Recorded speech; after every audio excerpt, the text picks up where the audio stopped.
Okay, let me share the screen for people so they can see what we've got.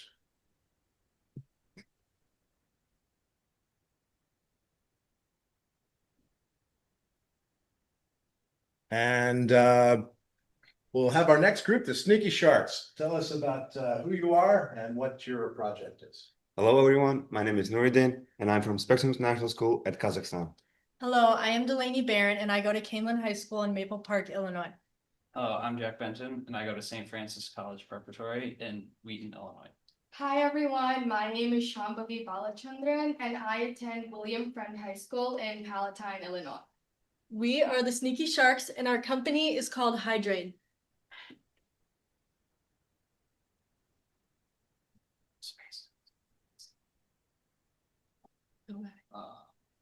Okay, our area is Sakur, Pakistan. There is about 500,000 people living there at this moment, and they suffer 1 to 2 minor floods every year, but that varies from year to year. And they suffer a major flood every 8 to 10 years. The last examples that I can think of are in 2010 and 2022, where it wiped out literally everything. In 2010, 24% of the houses in Sakur were destroyed. These floods are caused by monsoon rains and glacier melt-off, and as we could see in August, the Sindh area in Pakistan, which is where Sakur is located, suffered an 9 times increase in rainfall compared to its average. Okay, so who are we truly focusing on? We are focusing on the people in Sakur, Pakistan, because due to the increased flooding, as Jack mentioned, because of the monsoon season, children and older adults are now at an increased risk for waterborne diseases such as cholera. And a main issue is that they lack government and international assistance. Until today, around 22 million Pakistani citizens don't have access to clean water, further providing inspiration for our company. And just before going to the next slide, I want you all guys imagine a female giving birth to a newborn and at the same time flooding occurs. Nahid Sheikh is our inspiration. She's the female that gave birth while flooding was occurred. She lost her house and safely child was saved. So that's why we started our Hydrate company to save everyone that has the same situation as her. So what truly is Hydrate?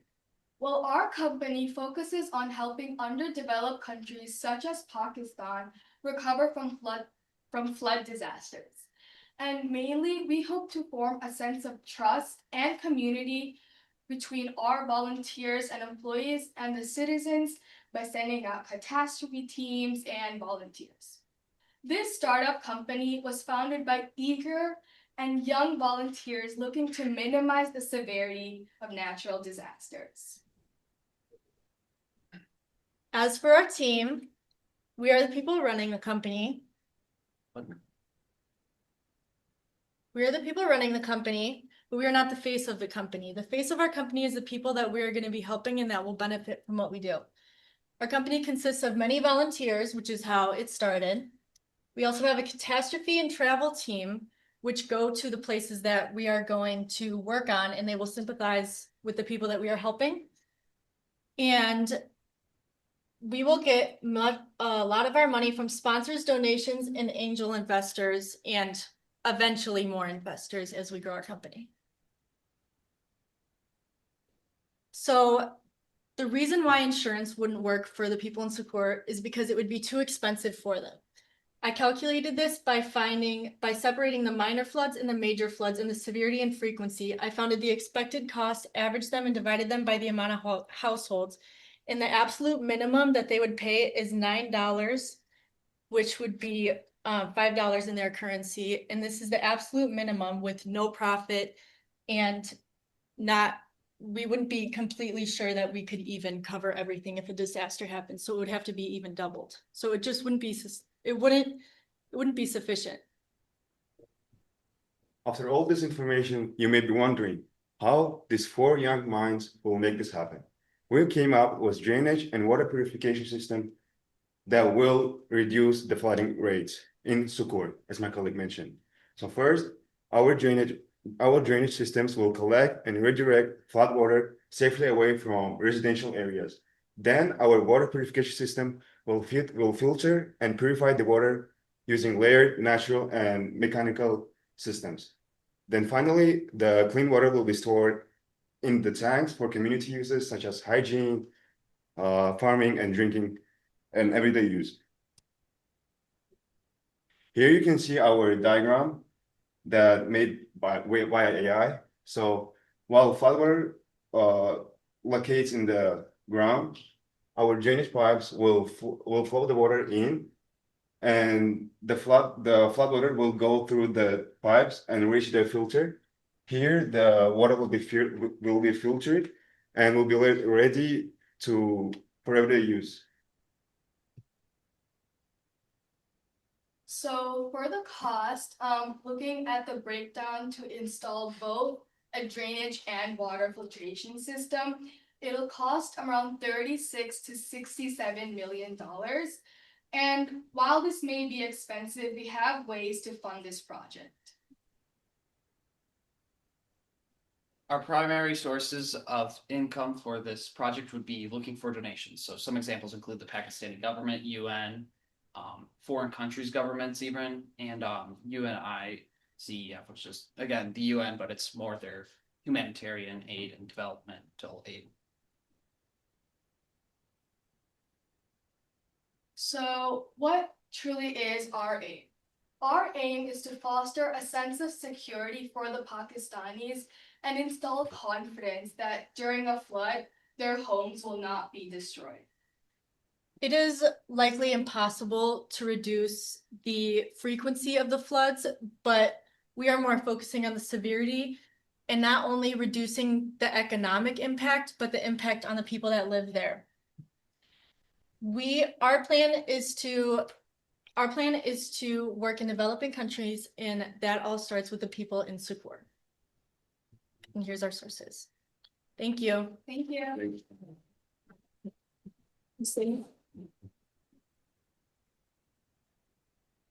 Yeah, very good. Let me stop sharing here so that we can involve the audience here. All right. Any thoughts, comments, or questions for the Yeah, team? I love that this team, also the first team, they're addressing international risk, international issues. So the team one talking about the volcano risk in Congo, and this is a flooding risk in Pakistan. I love that. Yeah. Yeah, I love that this team, they actually do a cost benefit. They're talking about the cost and the financing of their solutions. I love that. Actually, I would like to introduce the parametric insurance for this team to learn about. I'm thinking about this product, this insurance. This is relatively new. Innovative insurance product may help this area. Yeah, you may want to learn Have you guys about. thought about parametric and whether this would have been a solution for this? Yeah, we were looking at like the insurance breakdown, and we were trying to figure out ways we could reduce it or incorporate it differently. Michael, I know you have done a lot of work in Pakistan. In fact, I think you have some work with even flooding there. Yeah, actually, it was at least brought on by flooding, the work. And yeah, we've been working in Sindh now for probably a year and a half, working with a microfinance company and now working with couple of insurance companies, three actually, insurance companies, and looking at a number of issues around livestock. We've developed a livestock product, and we have two insurers working on a flood product for us. I think that this was good. You started with the story again. I like the fact that you did the calculations. Although I'm not convinced about the conclusion that insurance can't work.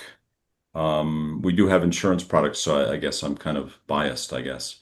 But when we talk to people and we learn more about people, we find out what amounts they're having trouble with, and we can get a better understanding of the different costs. And you also have to think when these things happen, there's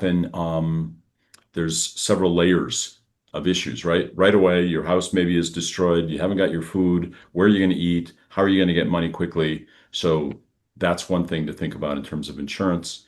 How do you fix your home? Another thing. How do you get back or repopulate your herd if you've got livestock? So we've done a lot of interesting things there. One of the things that we've focused on a lot also is what we call risk management 360. Oh, and I do appreciate the comment about parametric insurance, and the livestock product we have is actually a hybrid of indemnity and parametric for when there's floods and issues. But yeah, in thinking about some of the things that can help people to manage the risk before it comes. And so, for example, one of the big problems there, it was shocking to me because one of the big problems in Sindh was the fact that this is river flooding. Yeah, you had glacial melt and in the top of the Indus River, and then you had lots of rain, and so the river was flooded. But when there's river flooding, then you have time. You have some time to be warned that this thing is coming in a couple days, in a few days. And the stories people told me was they woke up in the morning and their house was flooded and their animals were floating down the river already. So thinking about some of those things also are very helpful. I like the idea and the diagram about how to manage clean water from these situations. I think this is really important.